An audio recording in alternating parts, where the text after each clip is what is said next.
ಜೀವನದ ಗಾಳಿಯಲ್ಲಿ ಕೆಲವೊಮ್ಮೆ ನಾವು ನಿಂತುಕೊಂಡಂತೆ ಆಗುತ್ತದೆ. ಎಲ್ಲ ದಿಕ್ಕು ಕತ್ತಲೆ ಅನಿಸುತ್ತದೆ. ಹೃದಯದೊಳಗೆ ಒಬ್ಬರು ಕೇಳದ ಪ್ರಶ್ನೆಗಳು, ಉತ್ತರ ಸಿಗದ ನೋವುಗಳು ತುಂಬಿಕೊಂಡಿರುತ್ತದೆ. ಆ ಒಂದು ಸಮಯದಲ್ಲಿ ಕೃಷ್ಣನು ಮೌನವಾಗಿ ನಿಮ್ಮೊಂದಿಗೆ ನಿಂತಿರುತ್ತಾನೆ ಮತ್ತು ಆತ ಹೇಳುತ್ತಾನೆ, ನಿನ್ನ ನೋವು ನಿನ್ನ ಹೃದಯದ್ದು, ನಿನ್ನ ಆತ್ಮದ್ದು ಅಲ್ಲ. ನಿನ್ನ ಭಯ ನಿನ್ನ ಮನಸ್ಸಿನದ್ದು, ನಿನ್ನ ಆತ್ಮದ್ದು ಅಲ್ಲವೇ ಅಲ್ಲ. ನಿನ್ನ ನಷ್ಟ, ನಿನ್ನ ಸೋಲು, ನಿನ್ನ ಕನಸುಗಳು ಈ ಎಲ್ಲವೂ ಕೂಡ ನಾಶವಾಗುವವು, ಆದರೆ ನೀನು ನಾಶವಾಗುವವನು ಅಲ್ಲ. ಆತ ಹೇಳಿದಾಗ ಅರ್ಜುನನ ಕಣ್ಣು ತೆರೆದಂತೆ ಇಂದು ನಮ್ಮ ಕಣ್ಣಿನಲ್ಲಿಯೂ ಕೂಡ ಬೆಳಕು ಮೂಡುತ್ತದೆ. ನಾವು ನಂಬದೆ ಕೇಳುತ್ತೇವೆ. ನಮ್ಮ ಆತ್ಮ ನಿಜವಾಗಿದೆಯಾ? ತೋರದಿದ್ದರೂ ಕೂಡ, ಮುಟ್ಟಲಾಗದಿದ್ದರೂ ಕೂಡ ಹೇಗೆ ನಂಬಬೇಕದು? ಕೃಷ್ಣ ನಗುತ್ತಾ ಉತ್ತರಿಸುತ್ತಾನೆ. ಅವನ ನಗು ಬೆಳ್ಳಂಪು ಮಳೆಯಂತೆ ಮನಸ್ಸನ್ನ ನೆನೆಸುತ್ತದೆ. ನೀನು ಗಾಳಿಯನ್ನ ನೋಡಲ್ಲ, ಆದರೂ ಕೂಡ ಅದರ ತಂಪನ್ನ ಅನುಭವಿಸುತ್ತಿರುತ್ತೀಯ. ನೀನು ಪರಿಮಳವನ್ನ ನೋಡಲ್ಲ, ಆದರೂ ಕೂಡ ಅದರ ಸುವಾಸನೆ ನಿನ್ನ ಹೃದಯವನ್ನ ತುಂಬಿಸುತ್ತದೆ. ಹಾಗೆಯೇ ಆತ್ಮ ತೋರದು, ಆದರೆ ಜೀವನವಿಲ್ಲದ ಹೃದಯದಲ್ಲಿ ಕಾಣುವಂತಹ ಖಾಲಿತನವೇ ಅದರ ಸತ್ಯ. ದೂರದ ಹೊಳೆಯ ಮಧುರ ನಾದದಂತೆ ಕೃಷ್ಣ ಧ್ವನಿ ಮಧುರವಾಗಿ ಕೇಳಿಸುತ್ತದೆ. ನೀನು ದೇಹ ಅಲ್ಲ, ನೀನು ದೇಹದಲ್ಲಿ ಪ್ರಯಾಣಿಸುವಂತಹ ಆತ್ಮ. ಒಂದು ದೇಹ ನಿಂತರೆ ಮತ್ತೊಂದು ದೇಹಕ್ಕೆ ತೆರಳುವಂತಹ ಬೆಳಕು. ಈ ಮಾತುಗಳು ಕೇಳಿದಾಗ ಮನಸ್ಸಿನಲ್ಲಿ ಇದ್ದಂತಹ ಸಾವಿರ ನೋವುಗಳು ನಿಧಾನವಾಗಿ ಕರಗತವಾಗುತ್ತವೆ. ಜೀವನದ ಗದ್ದಲವೇ ಲಘುವಾಗುತ್ತದೆ. ಒಮ್ಮೆ ನಾವು ಯೋಚಿಸುತ್ತೇವೆ, ಎಷ್ಟು ವರ್ಷಗಳಿಂದ ನಾನು ನನ್ನನ್ನು ತಪ್ಪಾಗಿ ಅರ್ಥ ಮಾಡಿಕೊಂಡಿದ್ದೇನೆಯೋ ಎಂದು. ಕೃಷ್ಣ ಪರಮಾತ್ಮನು ಮತ್ತೆ ಹೇಳುತ್ತಾನೆ, ಶರೀರಕ್ಕೆ ಬರುವಂತಹ ನೋವಿನ ತೂಕ ನಿನ್ನ ಆತ್ಮಕ್ಕೆ ಏಕೆ ಹೊತ್ತಿಕೊಳ್ಳಬೇಕು? ವ್ಯಾಕುಲತೆಯನ್ನ ನಿಜವಾದ ನೀನು ಯಾಕೆ ನಂಬಬೇಕು? ಒಂದು ಕ್ಷಣ ಮೌನ. ಆ ಮೌನದಲ್ಲೇ ನಮ್ಮೊಳಗೆ ರಹಸ್ಯ ಬಾಗಿಲೊಂದು ತೆರೆಯುತ್ತದೆ. ನಾವು ಕೇಳುತ್ತಿರುತ್ತೇವೆ, ಈ ಸತ್ಯ ತಿಳಿದ ಮೇಲೆ ಜೀವನ ಹೇಗಾಗುತ್ತದೆ ಎಂದು. ಕೃಷ್ಣ ಪರಮಾತ್ಮನು ಹೇಳುತ್ತಾನೆ, ನೋವು ಬರಲಿ, ಅದು ನನ್ನಿಂದ ದೂರ ಹೋಗುತ್ತದೆ, ನಿನ್ನಿಂದಲೂ ಕೂಡ ದೂರ ಹೋಗುತ್ತದೆ. ಸೋಲು ಬರಲಿ, ಅದು ನಿನ್ನಿಂದಲೂ ಕೂಡ ಅಟ್ಟಾಡಿಸುತ್ತಾ ಹೋಗುತ್ತದೆ. ಜನರು ಬಿಡಲಿ, ನೀನು ಒಬ್ಬನೇ ನಿಂತರೂ ಕೂಡ ನಿನ್ನ ಆತ್ಮ ನಿನ್ನ ಜೊತೆಗೆ ಇರುತ್ತದೆ. ಯಾರಾದರೂ ನಿನ್ನ ಕೆಟ್ಟದ್ದಾಗಿ ಮಾತನಾಡಿಸಲಿ, ನಿನ್ನ ದೇಹಕ್ಕೆ ಮಾತು, ಆದರೆ ಆತ್ಮಕ್ಕೆ ಅದು ತಾಕುವುದೇ ಇಲ್ಲ. ಈ ಮಾತುಗಳು ಕೇಳಿದಾಗ ಮನಸ್ಸಿನಲ್ಲಿ ಇದ್ದಂತಹ ಗಟ್ಟಿ ದುರಸ್ತಿಗಳು ಮುರಿಯುತ್ತವೆ. ನಮ್ಮೊಳಗಿನ ನಿಶ್ಚಲ ಎದ್ದು ನಿಂತಂತೆ ಆಗುತ್ತದೆ. ಆ ವೇಳೆ ಕೃಷ್ಣ ಪರಮಾತ್ಮನು ಹೇಳುತ್ತಾನೆ, ಒಂದು ಸತ್ಯ ಮಾತ್ರ ನೆನಪಿನಲ್ಲಿ ಇಟ್ಟುಕೊಳ್ಳಬೇಕು. ಆತ್ಮ ಮರಣಕ್ಕೆ ಹೆದರುವುದಿಲ್ಲ, ಆದರೆ ಮನುಷ್ಯ ಮರಣದ ಹೆಸರೇ ಹೆದರುತ್ತಾನೆ. ನೀನು ನಾಶವಾಗುವುದೇ ಇಲ್ಲ, ಬದಲಾಗುವುದು ದೇಹ ಮಾತ್ರ.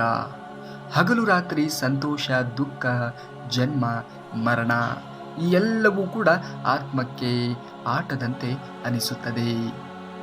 ಕೃಷ್ಣ ಪರಮಾತ್ಮನು ಹೇಳುತ್ತಾನೆ, ನಿನ್ನನ್ನು ನೀನೇ ನೋಡುವಂತಹ ಕ್ಷಣದಿಂದ ಜಗತ್ತನ್ನೇ ನಿನ್ನನ್ನು ಬದಲಾಯಿಸಲು ಸಾಧ್ಯವಾಗುವುದೇ ಇಲ್ಲ.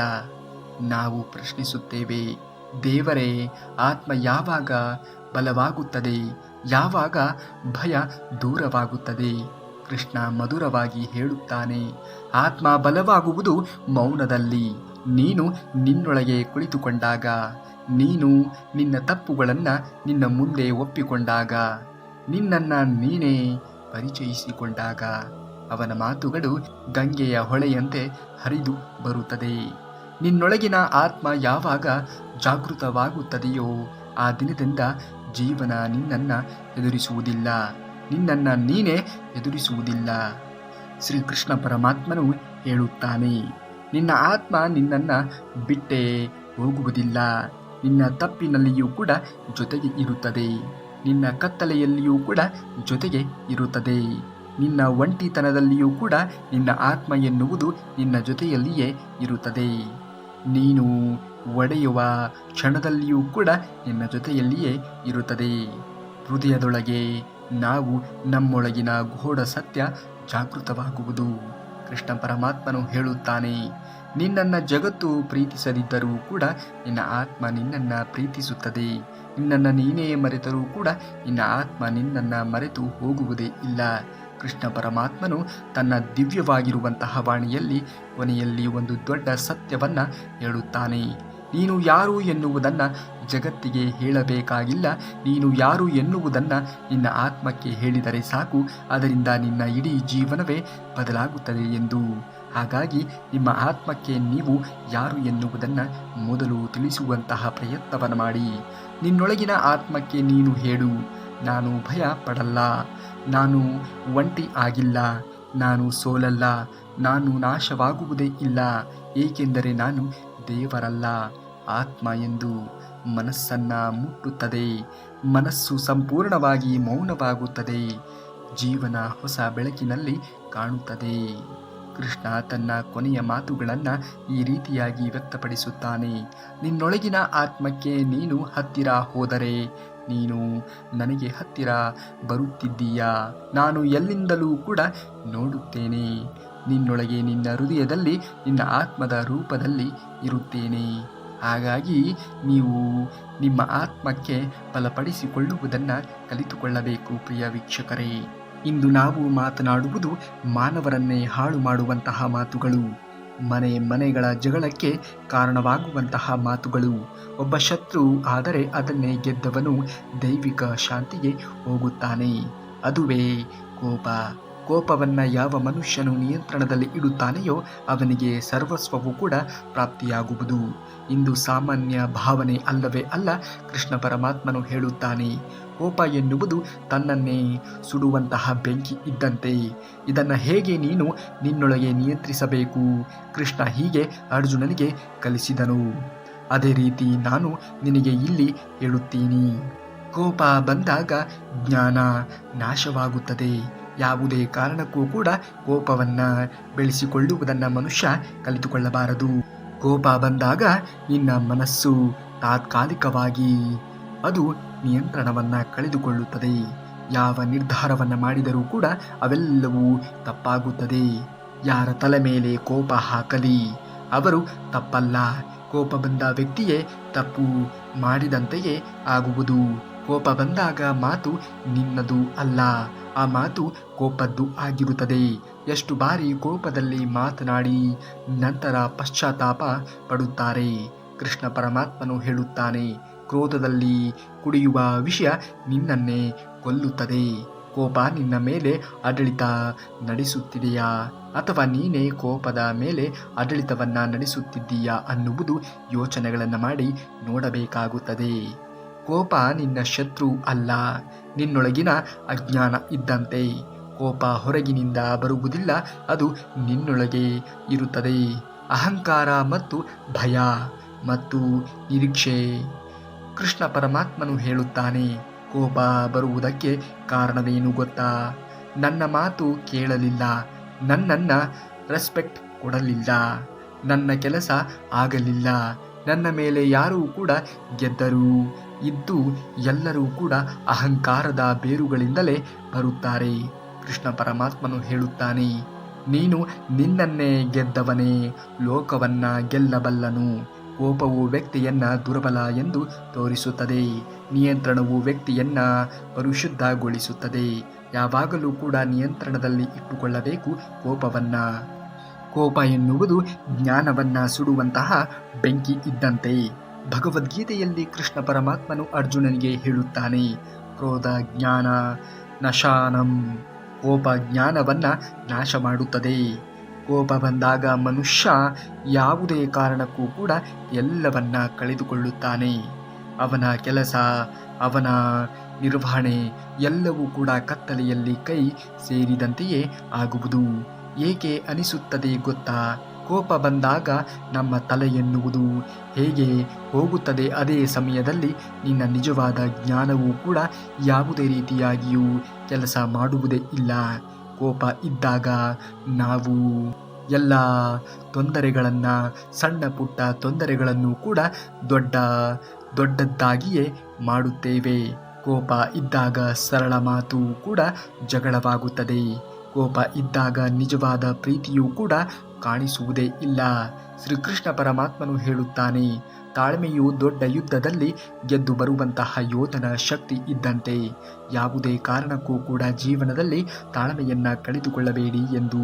ಕೋಪವನ್ನು ನಿಯಂತ್ರಿಸುವುದು ಶ್ರೀಕೃಷ್ಣ ಪರಮಾತ್ಮನು 3 ರೀತಿಯ ಸೂತ್ರಗಳನ್ನು ನಿಮ್ಮ ಎದುರಿಗೆ ತಿಳಿಸುತ್ತಾನೆ.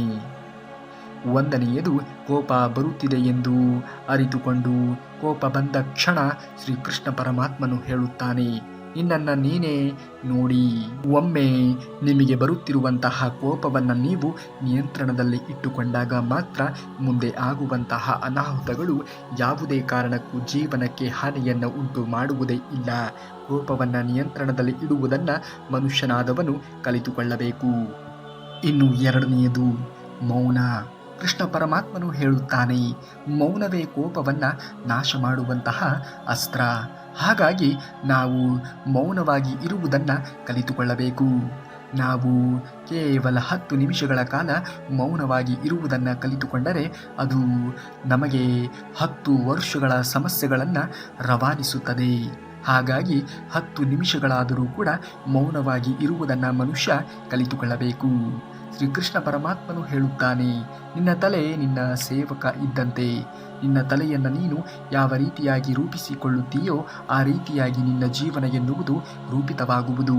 ಕೋಪ ಯಾರ ಮೇಲೆಯೂ ಕೂಡ ಹಾಕಿಯೋ ಆ ವ್ಯಕ್ತಿಯನ್ನು ನೀನು ಪ್ರೀತಿಸುತ್ತಿದ್ದೀಯಾ? ಕೋಪ ಹೆಚ್ಚು ಯಾರ ಮೇಲೆ ಬರುತ್ತದೆಯೋ ಅಪರಿಚಿತನ ಮೇಲೆ ಬರುತ್ತಿದೆಯೇ? ಇಲ್ಲ ಅಲ್ಲವಾ? ಒಬ್ಬರೇ ನಿನ್ನ ಸ್ವಂತ ಮನೆ ಮಂದಿ, ನಿನ್ನ ಪ್ರಿಯ ವ್ಯಕ್ತಿ, ನಿನ್ನ ಸ್ನೇಹಿತರು. ಏಕೆ ಅವರಿಂದ ನೀನು ಹೆಚ್ಚು ನಿರೀಕ್ಷೆ ಇಟ್ಟುಕೊಂಡು ಇರುತ್ತೀಯಾ? ಕೃಷ್ಣ ಪರಮಾತ್ಮನು ಹೇಳುತ್ತಾನೆ, ನಿರೀಕ್ಷೆ ಕಡಿಮೆ ಮಾಡಿದಷ್ಟು ಕೋಪ ಕಡಿಮೆ ಆಗುತ್ತದೆ. ಅವರು ನಿನ್ನ ಮಾತುಗಳನ್ನು ಯಾರೂ ಕೂಡ ಪರಿಗಣನೆಗೆ ತೆಗೆದುಕೊಳ್ಳಲಿಲ್ಲ ಎಂದು ನೀನು ಕೋಪ ಮಾಡಿಕೊಳ್ಳುವುದು ನಿಂತು ಹೋಗುತ್ತದೆ. ಹಾಗಾಗಿ ಯಾರ ಮೇಲೆಯೂ ಕೂಡ ಅತಿಯಾದ ನಿರೀಕ್ಷೆ ಬೇಡವೇ ಬೇಡ. ಅವರು ತಪ್ಪು ಮಾಡುತ್ತಾರೆ ಅಂತ ನೀನು ಯೋಚನೆಗಳನ್ನು ಮಾಡುತ್ತಾ ಅಥವಾ ನಿನ್ನ ತಪ್ಪುಗಳನ್ನು ಅವರ ಮೇಲೆ ಹೊರಿಸುವುದಕ್ಕೆ, ನಿನ್ನ ಕೋಪದಲ್ಲಿ ನೀನು ನಿರ್ಧಾರಗಳನ್ನು ತೆಗೆದುಕೊಳ್ಳುವುದಕ್ಕೆ ಹೋಗಲೇಬೇಡ.